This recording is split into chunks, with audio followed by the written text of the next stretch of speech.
Hey everybody, hope and pray that you're doing well today as we come to our word from the word. And today that word is blind. Blind.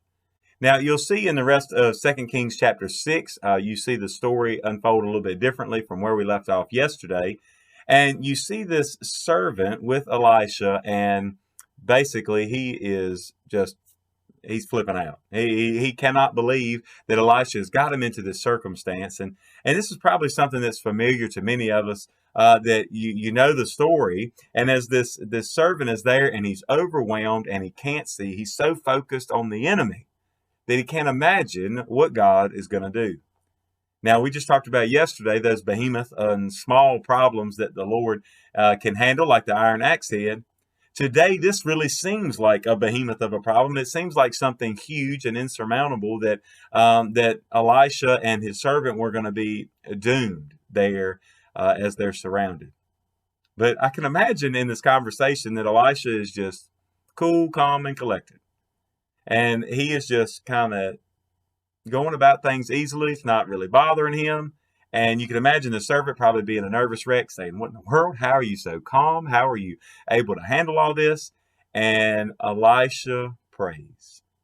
And there's something that he prays here that we need to pray for ourselves as well. So, 2 Kings chapter 6, just going to look at one verse today. I pray, as always, you're looking at the whole passage so you can see what's going on. In verse 17, it says, "And Elisha prayed and said, Lord, I pray, open his eyes that he may see. Then the Lord opened the eyes of the young man, and he saw. And behold, the mountain was full of horses and chariots of fire all around Elisha." There was an angel army surrounding him. Now, it's some that will wonder, did Elisha actually see them? And that's why he prayed that the servant would see them as well? Or is it something that he just had the faith to know that he was surrounded and said, Lord, open his eyes so he can physically see it? And I think so often you and I, we find ourselves in the same boat where we want to physically see the victory. And we're lacking the faith to accept it. And I kind of believe that Elisha probably hadn't seen it, but he knew that God was in control. Now, I could be wrong in that. But the way that he says, let him see, I think it was the fact that Elisha had already seen with his heart. He didn't need, it's almost like if you think about the disciples when they saw Jesus resurrected, and Thomas wasn't with them, right? And he said, well, unless I see and unless I put my hands in his wounds, then I'll believe. And there was still, faith in each of those, but Thomas, gets that statement from Jesus where he says, well, blessed are you because you believe, but hey, blessed are those who believe who won't see or will never be able to see. And let's just think about it. I wonder today, as he is, if you read the rest of the passage, you see that Elisha talks about the enemy, and then he prays about what God needs to do with them and makes them blind. So he causes the enemy to be blind, but causes the ones who believe in God to see, for their eyes to be truly open. And I wonder today, are you really seeing? Are you seeing with your eyes only, or are you seeing with your heart? Are you letting the Holy Spirit of God see for you? And if you think about that, is it something that maybe you need to pray, Lord, open my eyes that I can see?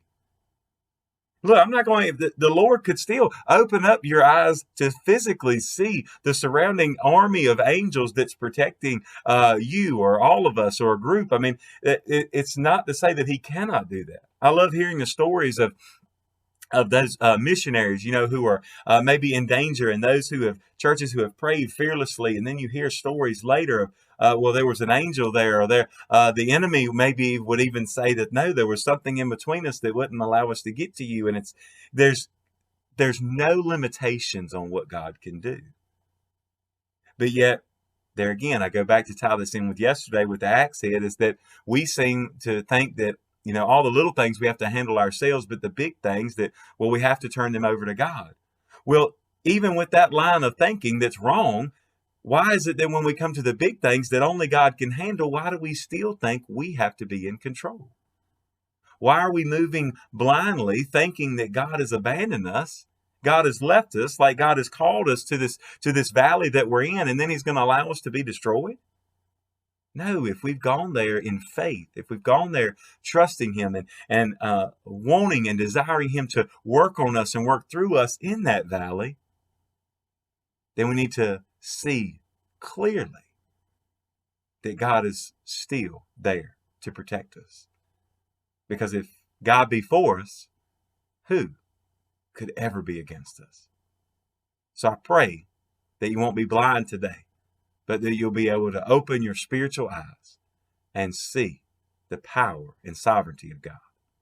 God bless you all, and I pray you have a great, great day.